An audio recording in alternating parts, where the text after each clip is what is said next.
Today I've got that classic dilemma of anyone with a workshop. Do I make the thing or do I buy the thing?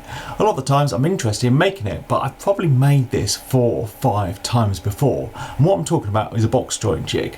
The trouble with making them before is you make them for the table saw you have, and you make them for the blade you want to use in it.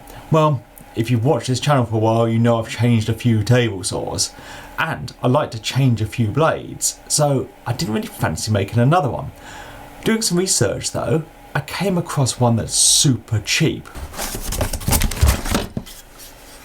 I got this one from Amazon. There's loads that look identical to this around, but I'll put a link to this because I got it for around £25, but the prices do fluctuate. It's designed to be used on a router, but I can see no reason why I can't use it on a table saw, so I'm going to give it a go. It's designed to be used with a mitre gauge, so what I'm going to do is get the bar removed from the mitre gauge I have and get it installed on there.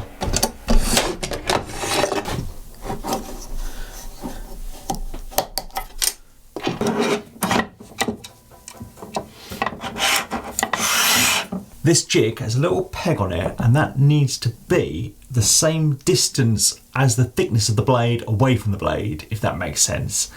Anyway, I've cut a bit of wood with the blade, and then I can measure the kerf of it. And I can see it is 3mm, because a 3mm bit fits perfectly. So now what I can do is I've got my 3mm bit, I can raise the blade, I can put the 3mm bit against the blade and then move the fence over until the peg touches it. Then I can get it all tightened down.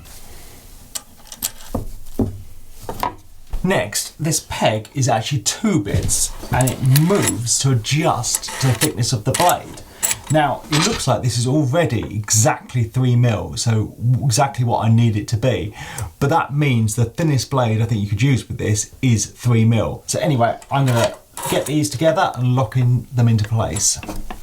This fence has a sacrificial bit. You can see from the back it has a little opening, so I need to cut through it. But before I do that, I'm going to put the saw into bypass mode because this is a saw stop and I don't want to set the brake off. I think it'd be fine because it's going through plastic, but I don't want to risk it.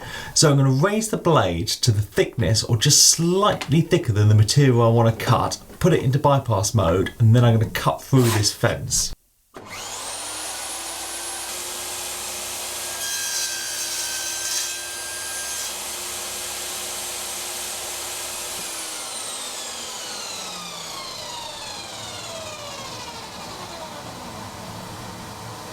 Right, I can get my bit of wood pushed up against those pins, get it clamped into place, then I can make a cut. I will then move it over the pins and keep going along like that. Same way you've probably seen hundreds of times done before.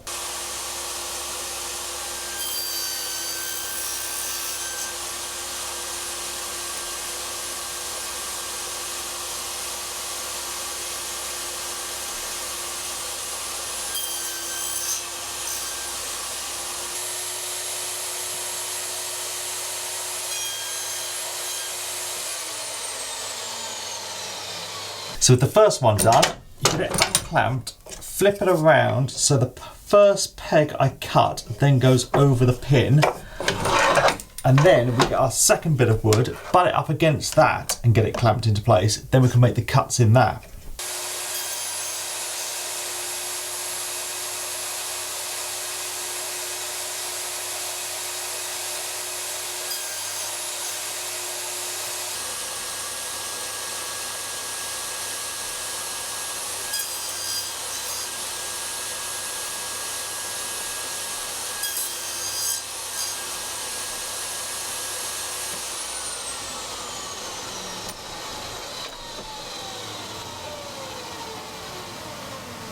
So the jig definitely works with the table saw.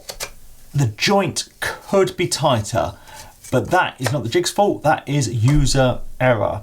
So I think the blade is probably marginally wider than 3mm, or the curve it cuts is anyway. And that means I need to increase the distance between the peg and the blade. And then these 2 little pegs need moving apart. So when I put them on there, I could feel, yeah, there's a 0.1 of a mil probably needs adjusting. Anyway, it's gonna work, but let's see if it'll work with a fatter blade.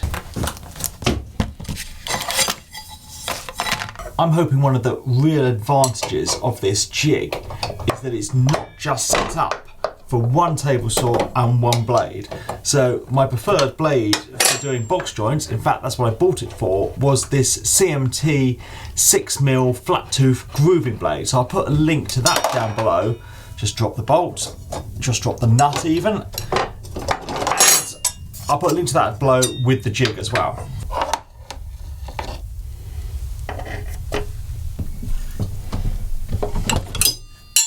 Okay, I've hit a roadblock. I put my 8-inch grooving blade in here, and I knew I wouldn't when I use the saw with the brake with it in, I'd have to put it in bypass mode, and I've tried doing that and it won't work. So I've done some research online, and I don't think I can use this blade in this saw.